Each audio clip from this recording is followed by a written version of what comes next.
Dualismo: a mente e o corpo separados. O dualismo tenta responder o problema mente-corpo, que pergunta que relação existe entre as propriedades físicas individuais e as propriedades mentais individuais. De acordo com o dualismo, a mente e o corpo são duas coisas separadas. Enquanto o corpo, ou matéria, é a substância física da qual um indivíduo é feito, a mente, ou alma, é a substância não física que existe em separado do corpo e inclui a consciência. Existem três tipos principais de dualismo. Dualismo de substâncias. As substâncias podem ser divididas em duas categorias: mental e material. De acordo com René Descartes, que criou essa famosa teoria, a substância material não tem a habilidade de pensar, é a substância mental não tem expressão no mundo físico. 2. Dualismo de propriedades. A mente e o corpo existem como propriedades de uma substância material. Em outras palavras, a consciência é o resultado da matéria sendo organizada de uma maneira específica, como no cérebro humano. 3. Dualismo de predicados. Para dar sentido ao mundo é necessário mais do que o predicado, o modo como descrevemos o tema de uma proposição. De acordo com essa teoria, os predicados mentais não podem ser reduzidos a predicados físicos. Por exemplo, na sentença Troia irritante não é possível reduzir o ato de ser irritante a uma coisa física, predicado. Irritante não é definido por sua estrutura ou composição e pode parecer diferente em diversas situações. Argumentos a favor do dualismo. Existem diversos argumentos que apoiam as afirmações do dualismo. Particularmente o dualismo é muito popular entre aqueles que acreditam na existência de uma alma separada do corpo físico das pessoas. Argumentos objetivo. O argumentos objetivo é um dos mais famosos a favor do dualismo de substâncias e afirma que os eventos mentais apresentam qualidades subjetivas, enquanto os eventos físicos não. Em um evento mental alguém pode fazer perguntas sobre como aquilo parece, sentir ou soa. Mesmo que você possa ver, tocar ou ouvir os eventos físicos quando está descrevendo a sensação de como aquilo faz você se sentir, não é possível reduzi-la a algo físico. Ainda é uma sensação com qualidades subjetivas. Argumento das ciências especiais. O argumento das ciências especiais apoia a noção do dualismo de predicados. Se o dualismo de predicados existe, então as ciências especiais têm de existir. Essas ciências não poderiam mais ser reduzidas como as leis da física. Como a psicologia, que não pode ser reduzida pelas leis da física, existe como uma forma de ciência, isso deve implicar que a mente existe.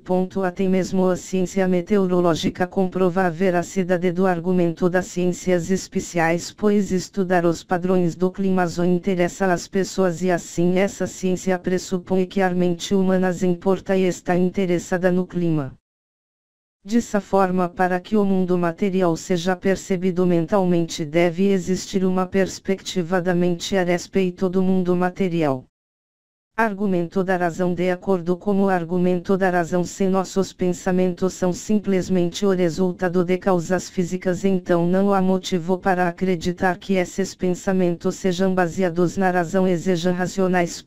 A matéria física não é racional e ainda assim nós como humanos temos razão. Dessa forma a mente não deve simplesmente derivar de uma fonte material. Argumentos contra o dualismo. Existem muitos argumentos contra o dualismo, diversos deles se enquadram em uma ampla crença denominada monismo. Essa teoria afirma que em vez de duas substâncias separadas, a mente e o corpo são parte de uma única substância.